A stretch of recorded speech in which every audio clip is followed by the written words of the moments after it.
Greetings, ladies and gentlemen, and welcome to the Simply Monique Radio Show. I'm your host, Monique. Before we dive into our show, let us first read our foundational scripture and share the purpose of this platform. Scripture reading, 1 Corinthians chapter 10, verse 31 in the King James Version. So whether you eat or drink or whatever you do, do all to the glory of God. This platform is for individuals to have authentic conversations about faith, business, and lifestyle. This show allows guests and the audience to be educated, empowered, and equipped to achieve success personally and professionally. Our book recommendations are as follows. Educational, Developing Healthy Work Habits, 7 Steps to Shift Your Career by Monique Washington. Inspirational, House Fire, When a Little Girl's Prayers Ignites into a Passionate Journey by Dr. Latanya Desasal.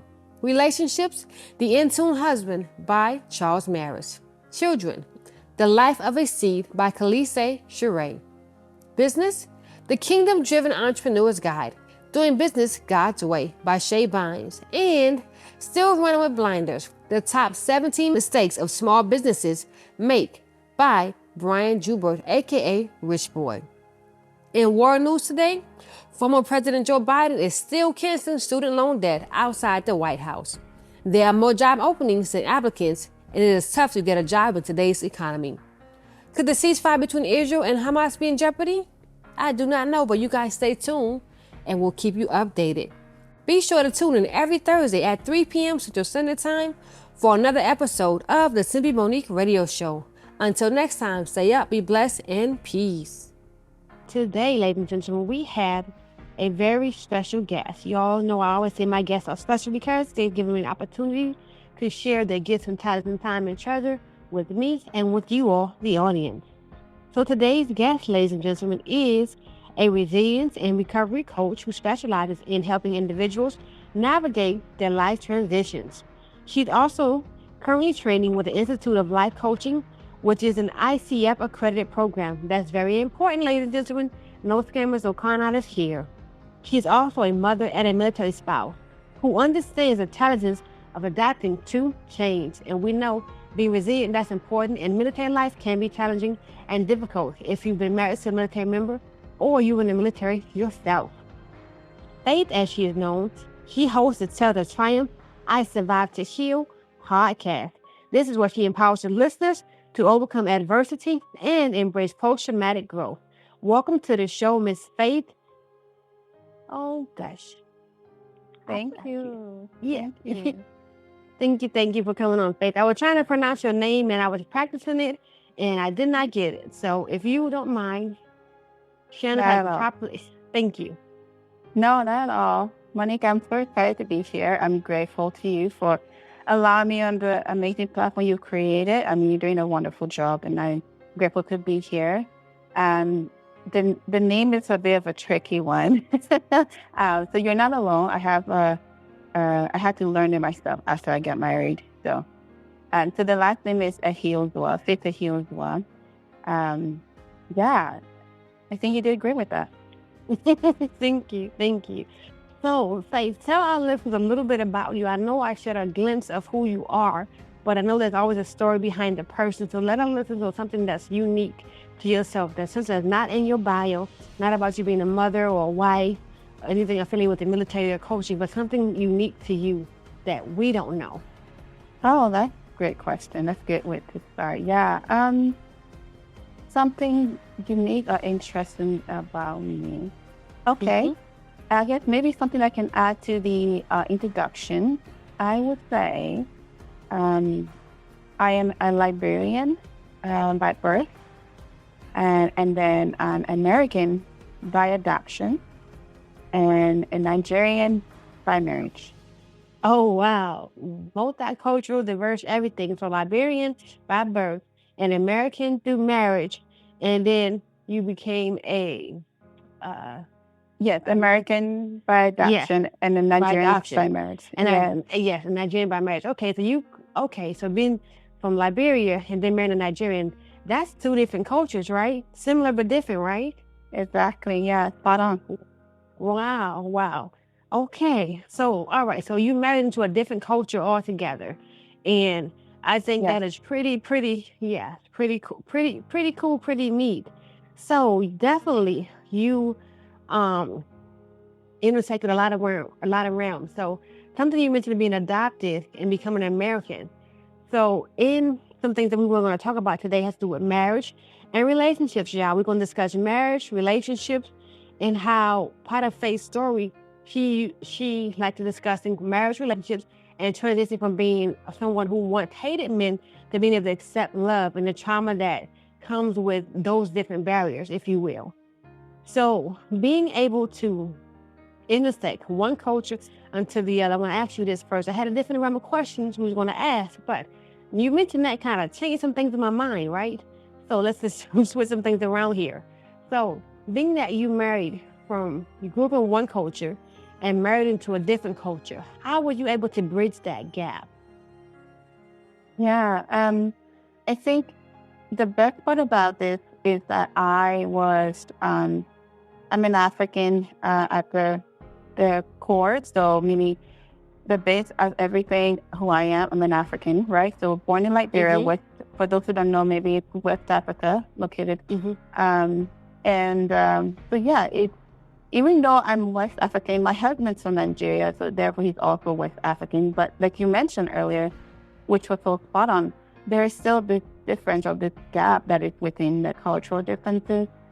So yeah, it was a bit of a lot of similarity, but then a lot of differences also. And so we were able to, I guess, really try to focus on our similarity as a cultural and versus not so much the differences. And I think at the end of the day, that was the thing that connected us, which was the similarity in our culture and our values too.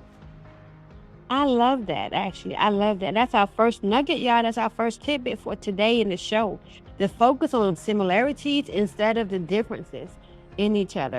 That actually strengthens marriages.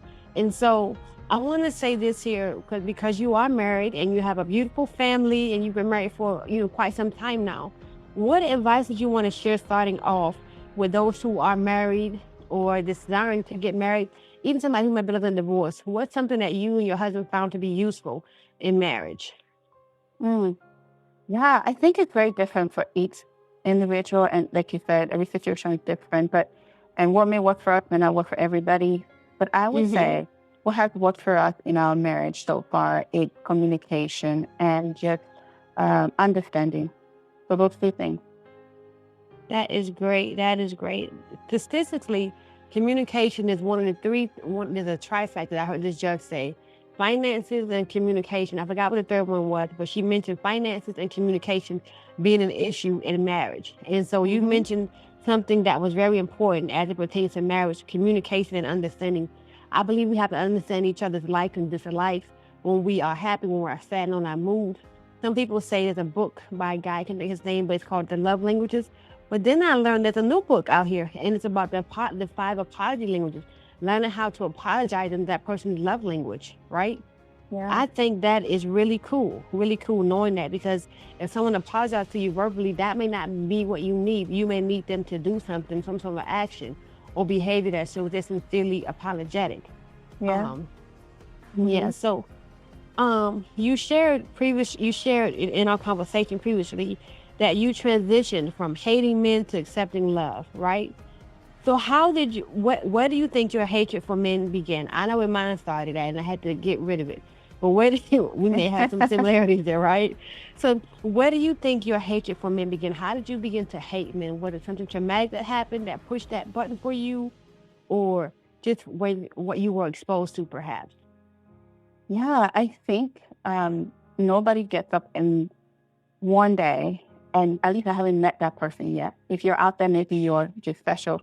But I've never met somebody who is just wake up one day and say, I have a hate for another human being.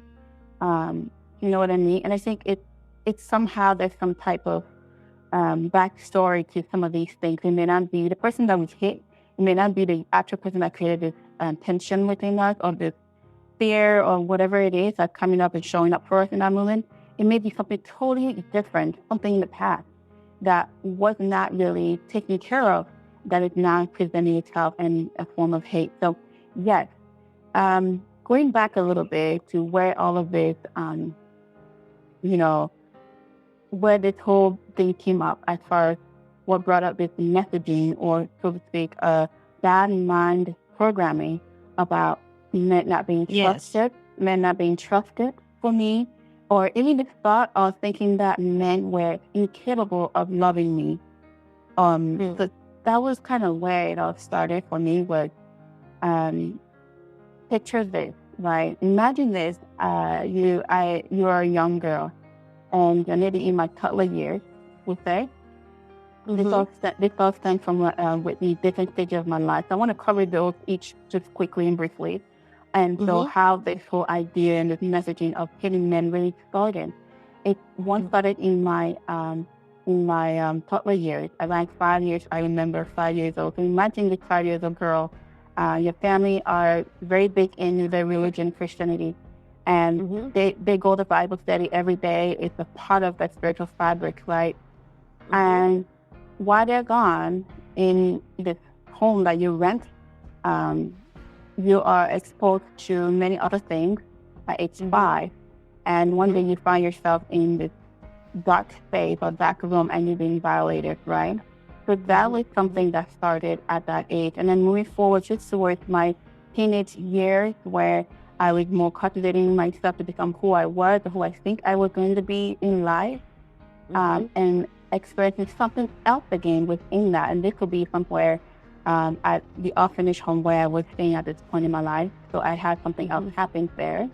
And then to transition from there to literally starting into my young adulthood, in my 20s, I would say, and being attracted to the type of men that I felt was seeking things that were not really who I was. So so just having different experiences, and then I would say one of the more major reasons would be different all important reasons, of course. But the major one that I remember is from being physically and emotionally abused by a father figure from age 2 to 10. So that's something that really, I mean, that's the crucial year that children are really trying to develop a sense of self-security and all those things, and who to care, who to trust. And so a lot of my trust was broken at a very young age, for so much of a long period of time. And that really created that messaging, or that bad mind programming, that men cannot be trusted and I couldn't feel safe, and that women were my safe place. So that's where that all started from. Wow, that is definitely a powerful, powerful story. The beginning of your journey, how you, at such an early age, you experienced such traumatic actions, and then as you got older, things continue to happen. But see, that just goes to show how the enemy wants to plant seeds early and get involved, and then we carry this stuff for years and years, and we aren't healed. You know, I understand the orphanage, living in that, because I had, as a child, around the same age as you, I was in an orphanage myself. So I definitely understand. And it was not the best place to live at all. I did not have any fond memories of that place. I'm grateful for that part of being part of my story. But definitely I understand, because my siblings and I, a few of us, we experienced some traumatic events as well, being in an orphanage. So I understand you there. I will say those seeds were planted. So you went through a childhood traumatic experience, childhood trauma, dealing with identity crisis. And here comes the enemy want to plant the spirit of perversion and lesbianism and, you know, all these different seeds, and insecurity and doubt and worry, and that you're probably not attractive and you're attracting the wrong type of men. Girl, I understand you. I get it, because I've been through, I told you, ourselves will kind of be similar, right? We have some things in common. Who would have thought it, right? It's just, you never know. Right. Well, I'm sorry you have to experience that too. I mean, it's not an easy place to be. It's not an easy space to kind of work your way out of, you know? Right. It's not. And for our listeners, I want you to realize something. The reason why we share this here, but Faith and I can talk freely about our experiences, is because we've done the work, and we're still doing the work to heal. We are not in that same place that we were once in our 20s. As a teenagers, as little children, we are in that space anymore, right? So the seed was planted in our younger years. However, we've come to know Christ, come to know the love of God completely, and we're able to be free and do the necessary steps so that we can heal. That's So, right. right. And so because you went to that, we know what happened, what caused you to start having these bad programming, mind programming, to think men in a negative manner. Somehow that a shift had to occur, right? So you had to like, you know what, this isn't right, somewhere along the way. So what Yeah. prompted you? What caused you to transition? Stop it. This is not working. This is not how I should see men. Yeah. I mean, it's easier said than done, right? I think sometimes when we are in the aftermath of all of this trauma and all of this healing we've done from other work, it's easy to sit here and say, it's very easy to just snap out of this idea or this messaging to now be this person who accepts all the love and joy and peace, everything in that comes with the positive in life. But it wasn't like that for me, and I want to be honest with the listener too, that it takes time. Time is the best currency that you can have to get into where you need to be. So be patient with yourself and not try to rush the healing when you don't feel like it's, although healing is, it's one of the most powerful things you can go through and it's necessary. When you have been through hardship and suffering and all of these things that, we go through in life, I thought about human experiences. With that being said, though, so as I said earlier, men were associated with evil and abuse for me, right? And so you can see that over the years, there have been seeds planted, like you said, some things that were deposited in myself that wasn't really of me, it was of the enemy. So that with that, over the years, there have been these multiple male people that I was attracting that were not really me attracting them. I feel there was some type of whatever that would be positive in me is what the enemy was attracted to, because that was not who I really was in the eyes of God. And knowing who I am now, that's not who I was. And so they created this idea that I can never move forward. This idea that chaos was what I really was excelling. Like I needed to just be striving, but not thriving in life. But yeah, so it was something that I really struggled with. I had a lot of breakdown as far as like emotional breakdown.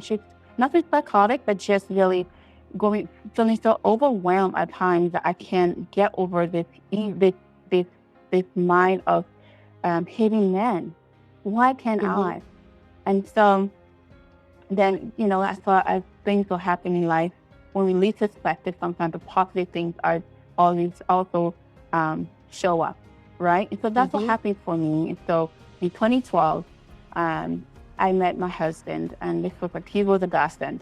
This was the point in my life where I was not planning on marriage. As far as I knew I was going to marry, but it was now my full friend. I wasn't ever thinking about that. I think I was just in the process of trying to survive and figure out myself. You know what I mean? But there's one thing that I was sure of, that I didn't want to bring kids in this world. And the reason that I made that choice was because of the past of the experiences that I've had. I experienced some suffering, so I thought, there's nothing else out there I can see beyond this suffering. So therefore, I'm not capable of bringing children in this world that I have experienced so much suffering that could also, I'll be able, what am I going to deposit in them, And so I pray to God all the time. I just need something. It was difficult. But however, I say all this to say there is hope. So if you're somewhere out there, you're having this mindset that all men are bad, all men are evil. I want you to just remember this. You have the ability to change the mind programming that you've been programmed. Because a lot of times, at least for so long, I was used to living in this chaos, this place and this space that was what I knew, and I have learned to survive in that space. And but then I realized, then I met my husband, and he's a totally opposite of the chaos I was used to.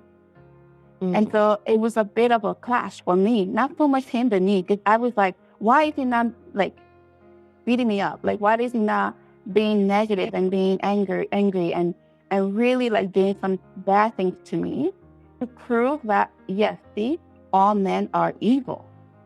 And so I was stuck in this place, and he was not that type of person. And so I would do everything, I guess, in me to do something to really destroy that attachment. I wasn't able to attach to anything. He was able to positive things in my life. I was attracting things that were negative, right? Because you were used to it, and it's what you saw, what you knew. Yes.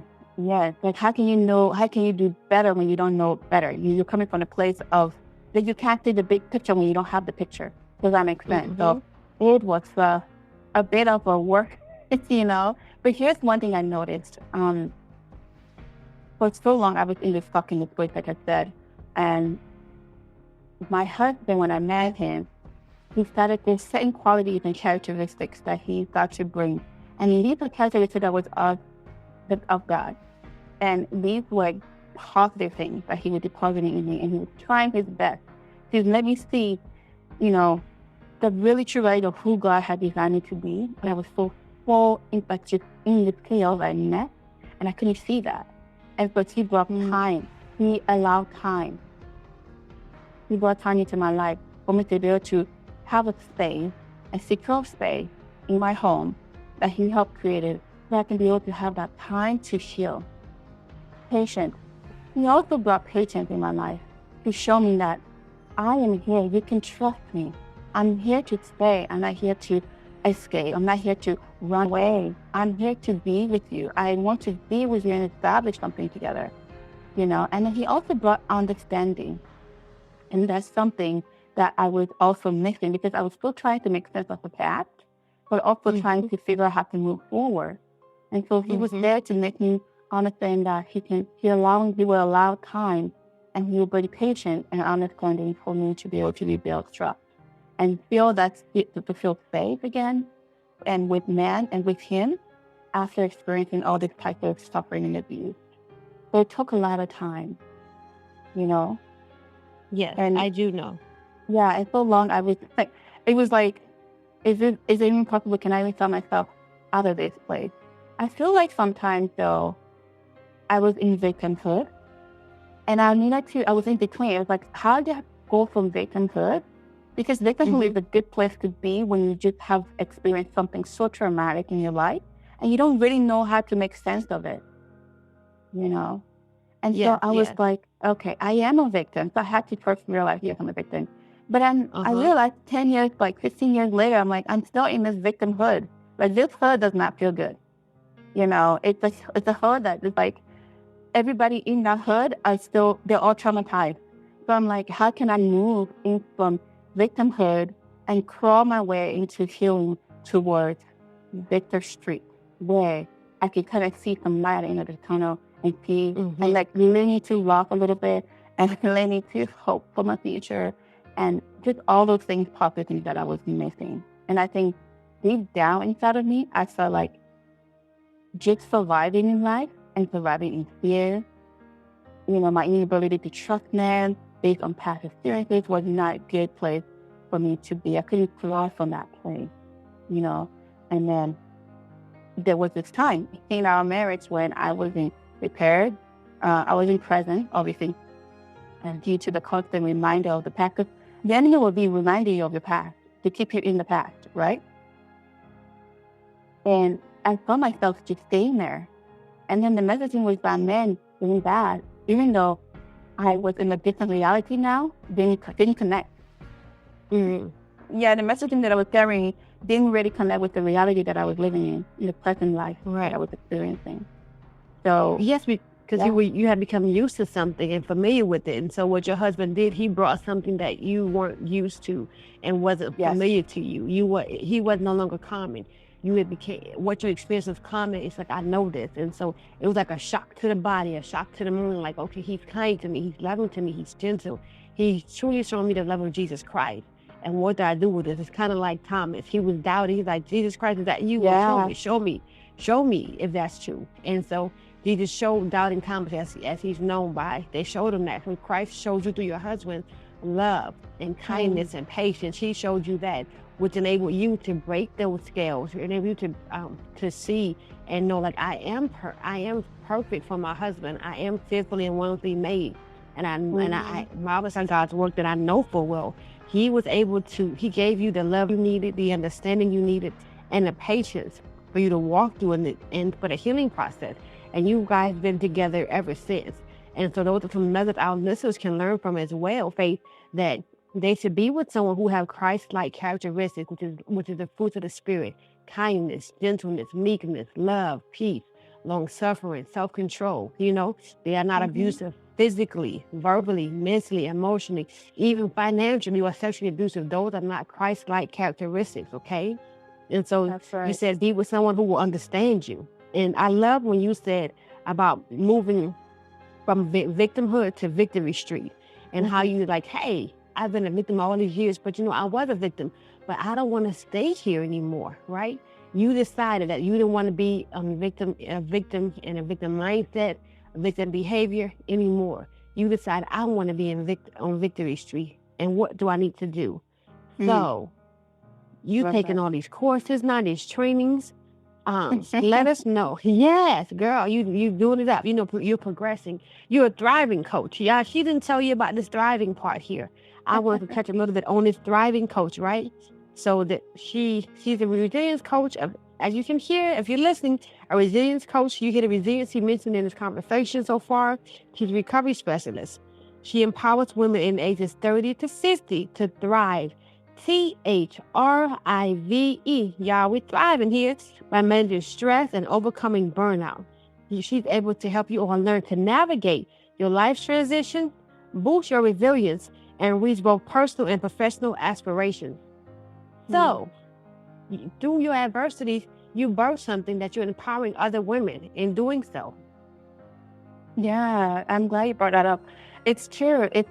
Sometimes when we have all this mess with us and we can't see through it, you have to sometimes sift through it to get to the other side and see what is in this that is actually useful, right?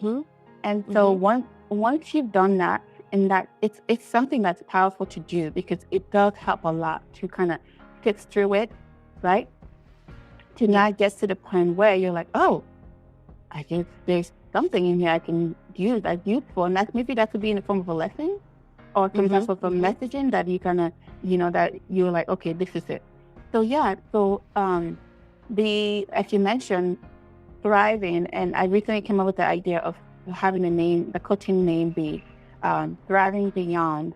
And I think that was just something that really completely exemplified my life as a whole, and like being able to thrive to me, that we're thriving forward. For me, it's taking small, tangible forward steps each day to thrive and thrive beyond whatever I may be going through or have been through.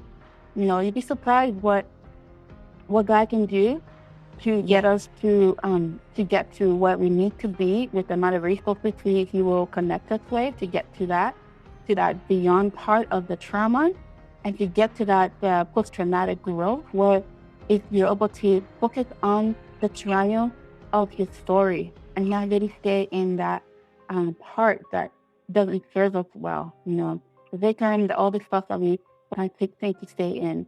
So for me, it's something that also helped me when I was struggling with, like, going back to my own life story.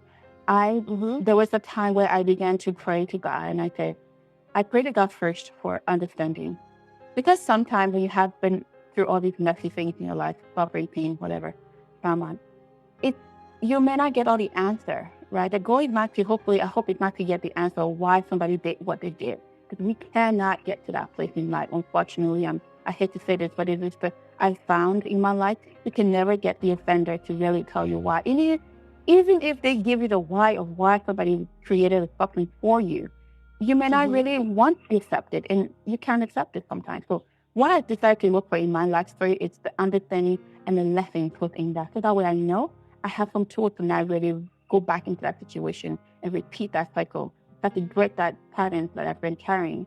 So for me, one of the things, like I said, I asked God for understanding of the pain from trauma, this trauma experiences. And then, you know what He did? He answered. What He did. Yes. God will answer. Yes. He sent me a therapist. Now, therapists, what did they do? They just make understanding. They're there to work with us, to bring understanding to the past, and to give us some tools to move into the future. And yes, that part of it, I was like, okay, this is good. God, yes, he's good. He answered the prayer. And I went back to him. I was like, well, you did it first. You can do it again. And I said, exactly. And I asked him, and I said, God, I need some peace. Because sometimes when the mind is restless, there's so much stuff going in my mind. Remember that messaging that's telling me I'm not good, I'm not deserving of anything good in life. And I needed God to help me give me some rest of mind. There was this wrestle in my mind all the time. And I asked God, please, I want to embrace some peace, a little bit of peace. And you know what he did? He sent my loving, he sent it through my loving husband. He's calm, he's collective, he's a peacemaker, peace speaker. And then I said, okay, then you've done it again. I mean, you can do it again. So I said, okay, I'm asking again for some relief from the constant reminder of the past, and he gives me writing. I love the faith that you're doing. I love this. I know your name is Faith, but I love this faith. Each time you went to God, if you all are catching what Faith is sharing, if you guys notice that she's Faith, she's going back to the Father. She's going back to God, asking him, Father, can you give me these things? You did this before. Can you do it again? And he does it again and again. But her heart's posture was right before the Lord. Sometimes it's a simple prayer that we say, not the long drawn out things to God, and we say it from a pure place, because God knows our heart. Literally, he knows it. Before we ask it, he knows our thoughts. So whatever we want to ask of him, it has to be from a pure place. But if you notice the pattern, are you guys catching the pattern here? She's asking in faith and trusting God without doubting that he will do these certain things. And every request that she's made before, the Father answered. So let that be a lesson to you all. Yeah. So, and that's all kind of tied into the work that I feel like I've been chosen to do, or I've decided to do, which is coaching women specifically who are going through transitions in their life, and that could be change, what it could be from one career to the next, and even creative-minded people who are trying to figure out what they need to do in the midst of all this creativity that they've been blessed with ideas and wisdom, how to really fit through all that to make sense of it, and then try to figure out the calling that is really meant for you to be really thriving in.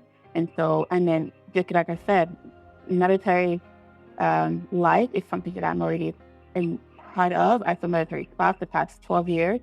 My husband is a chaplain in the Army, so I feel like there's some type of that experience that I can hopefully bring in my coaching to help women and families that are transitioning through our military life and also going through career changes. And maybe you've been through therapy work, right? That's the beautiful thing about coaching. You've been through therapy work, you've done all the work that you need to do for the emotional part to really break through that emotional wall and try to really sit through everything and kind of make sense of some of it. But then when you're done with that, the next step is like, okay, let me see, what do I need to do next with all this now clarity that I have, this wisdom? How do I move forward? What's the next step? And that's why I come in as a coach and work with the person to alongside you as a cheerleader, as a supporter, as an advocate, somebody who's there for you to really be that listening ear and listen fully, and with an intent of working towards, asking powerful questions to get you to see the life outside yourself and get to what your full potential might be in life. I love that. She basically summed up everything that she does and can do for you ladies to help you all accomplish the goals that you said, aspirations that you said as far as your healing journey is concerned, and even being able to transition. As she stated, she's been a military wife for over 12 years, and she understands that lifestyle more than a lot of us may not understand it. Some people who work in the military, like I said earlier, you may understand because you're in the military. You may not understand because you're not in the military. You may be married to a military spouse and you need some assistance, because being a wife and a mother to a military member, that's tough. That's really hard work. I didn't marry a military person, but I did serve. And so it is a lot difficult being married to a military member, being able to endure certain things in that marriage. And so speaking of marriage, and we'll go to this last little thing, we're going to wrap things up here with Faith. Question I did want to ask, with you being married and having years of experience as a married military spouse, just as a woman of God, woman of faith, how important is identifying problems in your marriage early on? You said you recognize a trauma that able to identify something in the beginning of your marriage and your husband got you through it. So how important would you say is identifying problems in your marriage early on, before you to the 5-year mark, before the kids come, all of that good stuff? How important is that? Oh, I think that's very important. You have to come in with your whole self in a marriage, not just some or part of you. For me, that's being forthcoming. And it was the way we entered a marriage, our partnership was being very forthcoming of where I was, mentally, emotionally, spiritually. Are we equally yoked in that avenue as far as our spiritual belief system? Are we, in what are the past experiences and how those things have affected our lives, and how would it affect our combined relationship as a new couple?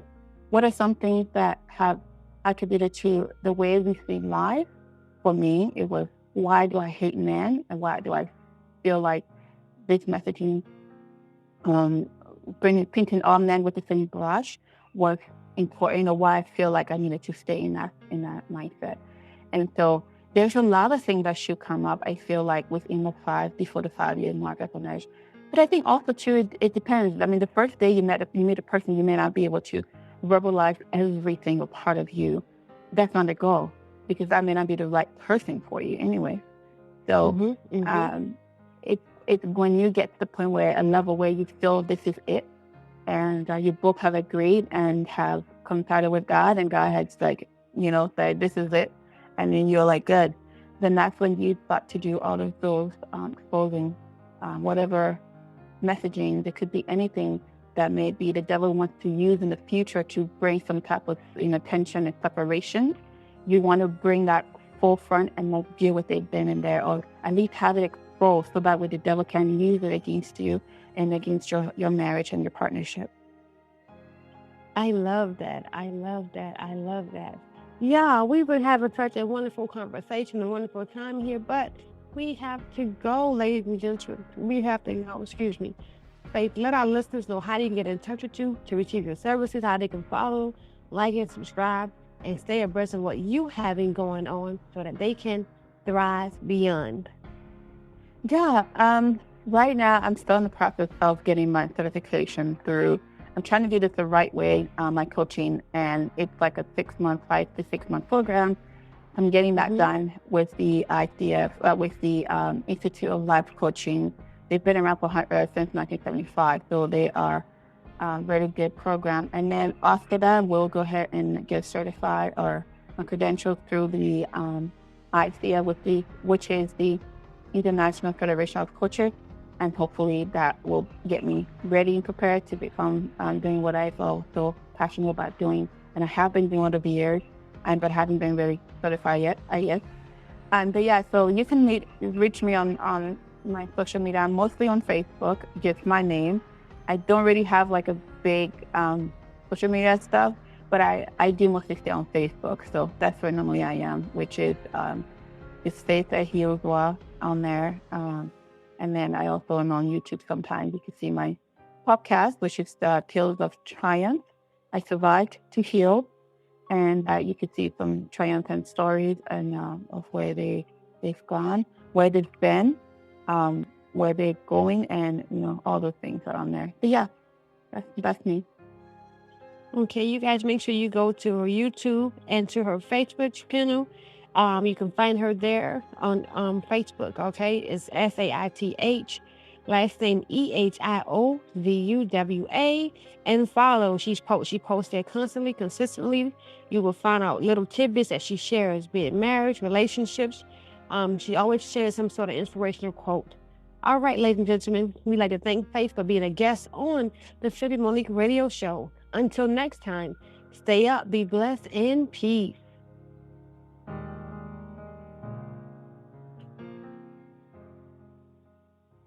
Hey y'all, it's Taisha and Bryant, the parent healer, and I support the Simply Monique Show, a show for real people about real conversation. Tune in every Thursday at 3 p.m. Central Standard Time. I am the founder, CEO of We Have a Purpose Incorporated, a nonprofit organization that provides prevention and intervention services for at-risk youth and their families. I am also the owner of Resilient Family Wellness, where we specialize in parent and emotional distress coaching. We believe that our parents must heal so our kids can live and break from the cycle of pain. Speaking of pain, have you ever been involved in a car accident? If so, have your attorney contact us for your coaching after the crash, where we enhance your life and your settlement. Remember, your mental health is just as important as your physical health. While we're here, head on over to www.taishaandbrian.com and grab my books, Imperfectly Perfect, 3 Steps on the Parenthood Journey, and Resilience Over Regret, a journey of teen pregnancy, faith, love, and family. Yep, your girl's an author too. Again, this is Taisha and Brian, the Parent Healer, and I support the Simply Monique Show. My husband and I are tuned in every Thursday at 3 p.m. Central Standard Time. I love y'all because I can, and there is nothing you can do about it. I am Jared Lasky of Fireborn Ministries, and I was graciously hosted by Monique on her radio show. And I had a great conversation with her on my podcast, Adventures in the Spirit with Jared Lasky. I fully support and endorse Monique's outreach that is reaching countless people around the world. My ministry, Fireborn Ministries, lives to see Jesus awaken this generation to the power of the Holy Spirit. Whether it's through podcasting, e-courses, webinars, seminars, conferences, coaching, books, or evangelistic crusades in places like Pakistan or India, we also liberate persecuted Christians from brick factory slavery and rehabilitate them with new jobs that help support a free educational school for poor kids in Pakistan. Our world needs the gospel, but also biblical, ethical, entrepreneurial kingdom businesses setting captives free. It's an honor to partner with Monique and see Jesus move in your life. Hey, this is your girl, Pastor Mo, the Confident Woman, and the founding pastor of New Life International Ministries. I want you to know that I am a supporter of the Simply Monique Radio Show, and I invite you to tune in every Thursday at 3 p.m. Central Standard Time on all streaming platforms. This show is a platform for individuals to have authentic conversations about faith, business, and lifestyle. The Simply Monique Radio Show allows guests and her audience to be educated, empowered, and equipped to achieve personally and professionally. Sit back and listen on all streaming platforms. The Simply Monique Radio Show.